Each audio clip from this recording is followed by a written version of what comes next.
Every so often, history produces a person who changes everything. Someone whose invention transforms the world, feeds billions, saves lives, reshapes nations. And sometimes, that same invention kills millions. This is the story of one man. A man who wanted to make the world better, and did. But in doing so, may have caused more death than any person who's ever lived. His name was Fritz Haber. At the dawn of the 20th century, the world was on the brink of collapse. Not because of war, but because of food. The population was booming, and farmers simply couldn't keep up. You see, every plant needs nitrogen. It's the fuel of growth, but most of it is locked away in the air, unusable. So for centuries, humanity had been scraping by with what it could find. Animal manure, compost, and especially guano, yes, bird droppings. By the late 1800s, the world was literally mining islands of bird excrement just to grow enough food. And experts warned that, within decades, billions might starve. Then came Haber, a young German chemist with a restless mind. He believed he could do the impossible: pull nitrogen directly from the air and turn it into fertilizer. It was the kind of idea that sounded like science fiction. But in 1909, after endless experiments in a cramped laboratory, something extraordinary happened. Haber managed to make ammonia, the building block of fertilizer, from just air, water, and energy. For the first time in history, humanity could manufacture life from the sky. Soon, factories across Germany, and then across the world, were built using the Haber-Bosch process. Wheat yields doubled, then tripled. The Green Revolution began. And because of it, billions of people who would have starved didn't. To this day, about half of the nitrogen atoms in your body, right now, were pulled from the air by Haber's process. Half of you comes from this man's invention. He should have been remembered as one of humanity's great saviors, but that's not how this story ends. When World War I broke out, Haber, ever the patriot, turned his genius toward another problem. Germany was running out of natural nitrates, the same ingredient used to make fertilizer, and explosives. Without his process, their war effort would have collapsed. Instead, it powered the weapons that kept the conflict going.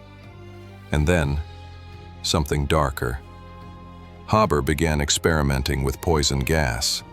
He believed he could end the war faster, by shocking the enemy into surrender. In 1915, he stood on a battlefield in Ypres, Belgium, and personally oversaw the first large-scale use of chemical weapons in history. Chlorine gas, a green cloud rolling silently toward the trenches. It burned the lungs of thousands of soldiers alive. Haber called it a scientific success. The world called it a horror. That night, after his return home, his wife, also a chemist, who had begged him not to do it, took his own service pistol and shot herself. She died the same night he was promoted for his achievement. And yet, even that didn't stop him. Haber continued his work for years, convinced that science was neutral, that only people decided how it was used. He once said, "In peace, a scientist belongs to the world. In war, he belongs to his country." But the consequences of his science didn't stop at war. The process Haber invented, the one that pulls nitrogen from the air, made possible the modern world. It feeds nearly 4 billion people today, but it also feeds bombs. Ammonium nitrate, the same chemical that grows crops, is what explodes in mines, and sometimes in cities. It's what powered wars, terrorism, and the deadliest industrial accidents of the last century. And the fertilizers that saved us also changed our planet's chemistry. Runoff from farms creates dead zones in oceans. Excess nitrogen fuels algae blooms, killing fish, poisoning water. And the nitrogen itself escapes into the atmosphere as nitrous oxide, a greenhouse gas hundreds of times more powerful than carbon dioxide. In trying to nourish life, we've unbalanced the very systems that sustain it. It's hard to calculate how many lives Haber's invention has saved, or ended. But by some estimates, The wars and pollution made possible by synthetic nitrogen have killed more than any other single human innovation. More even than the bomb. So, was he a hero? A villain?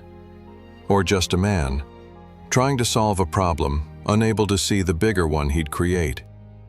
We like to think history moves in straight lines, that progress is good and evil is obvious. But the truth is, it's complicated. Every act of creation is also an act of destruction in disguise. Every solution plants the seed of a new problem.